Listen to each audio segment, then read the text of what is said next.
John Miller, along with the former D.C. Chief of Homeland Security and Intelligence, Donell Harvin.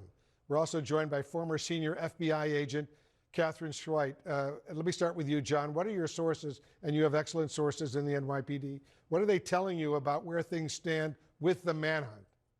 Well, they're working with this in layers. They've got the video canvas where they see him as far as Central Park, but they've expanded that out to the east side of Manhattan now to see if they can pick up his trail. What's in the backpack? Was it a change of clothes? Will they have an image of him switching clothes somewhere else? The key is they want to find something where he shows his face, because he was pretty diligent about trying to cover that up. The second thing, Wolf, is, you know, they have various pieces of evidence. As Shimon said, he runs through that alleyway past the Ziegfeld Theater, but they find a phone in there. They believe that phone may be connected to him, and they're working with technicians to open it and see what it will tell them. Is it a burner, or does it have personally identifiable information? They also found a water bottle. They think that that water bottle is likely the water bottle he purchased at that Starbucks along with 2 power bars just before the shooting. Will that give them DNA? Is there a fingerprint on that plastic bottle?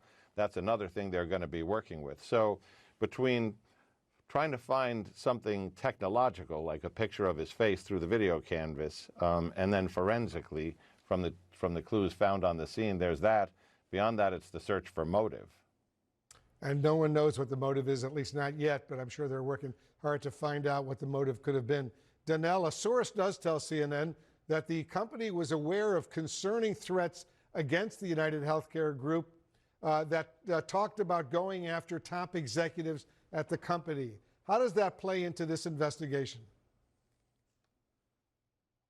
Well, it's going to play a lot into it because that means there's a potentially digital evidence and individuals that may be behind those threats. I've read reports that his wife has said that there were threats against him as well that are non-specific. Listen, the healthcare industry has been really under siege since COVID. We were tracking threats against the healthcare industry writ large, not specifically this company rather, during COVID with collusion and all these other, online conspiracies. So, this is going to put front and center this industry once again, and they have to really look at how they're protecting their CEOs. CEOs are walking around New York City every day unprotected. So this is particularly alarming to them, I'm sure. Katie, you're an expert when it comes to guns, and you can see in the surveillance video that the gun used has a silencer. What else can the gun tell investigators? I think that concealing it, right? It's not like it's pulled out a big high-powered rifle. He had a very clear target in place, and with the silencer on it, what that tells us in part is that pre-planning to say every possible way that I can get away, pre-staging of the bike, whatever the other things are that John was talking about. But then also the idea that the silencer is going to potentially not be picked up in the gun detection that we might have, that they have around the city. And just the idea that people will not know necessarily what's going on right now. A couple of shots, pop, pop, pop, you don't know what's happening, as opposed to a really loud gunshot. He was looking for a fastest way, every advantage to get away. John, it appears that the shooter was actually waiting for a while, a few minutes at least, at the side entrance of the hotel as the CEO was just getting there. What does that tell you about the planning that went into this assassination? It raises a number of questions, which is the Hilton Hotel is a big hotel. It's got a big front door, but it's got side doors on both blocks. So there's about 6 different entrances he could go in. How did this killer know to be at exactly the right entrance to catch him walking down the street? Now, one potential answer to that is he was staying in the Marriott Hotel from the Lux Collection next door. Did the killer know that and say, what's the closest entrance between his hotel and the hotel where the conference is? And as Katherine points out, having this gun with the silencer, when the gun jams, he clears the malfunction, he fires another shot, it jams again, he clears it, he fires a third shot, he clears it. That's left them additional ballistic evidence because each time he did that, a bullet landed on the street that he may have touched or left prints on. But it also tells us the silencer is probably the thing that's causing that gun to jam, which is common with silencers and guns that don't have a special adjustment to handle them. So as Kathy says, a lot of planning went into this, but maybe not quite enough. not just his professionalism, which we see, but his mistakes are emerging as well. Yeah, they certainly are. Donell, this shooting happened outside that busy Hilton Hotel right in the middle of Manhattan during the height of the holiday tourism season. What does the brazen nature of this attack tell you?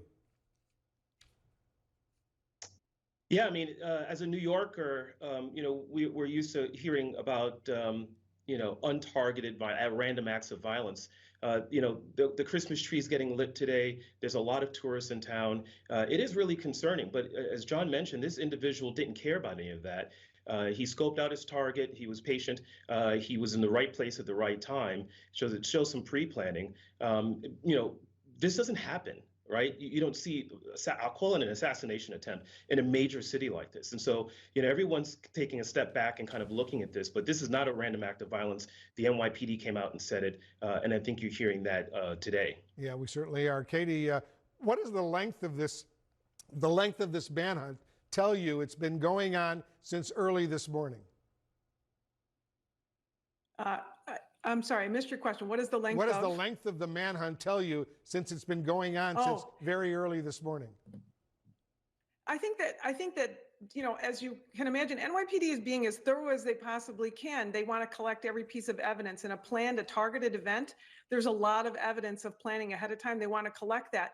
But you are still looking at an individual and the idea of where that individual might be and where he might have stashed his things. I mean, this company impacts, according to their own website, 1 in 4 people in the United States. So there's a lot of potential there for who you're looking for. And so in order to find the person, you really have to do, I think what we did, when I was in the FBI in Boston, when they were looking for the Boston bombing suspects, they had to just back up and go from the beginning of when it happened and work their way all the way back. And that's what they're doing right now. And it's going to take time, but they're going to get this guy. It'll probably be pretty soon, but it might be tomorrow.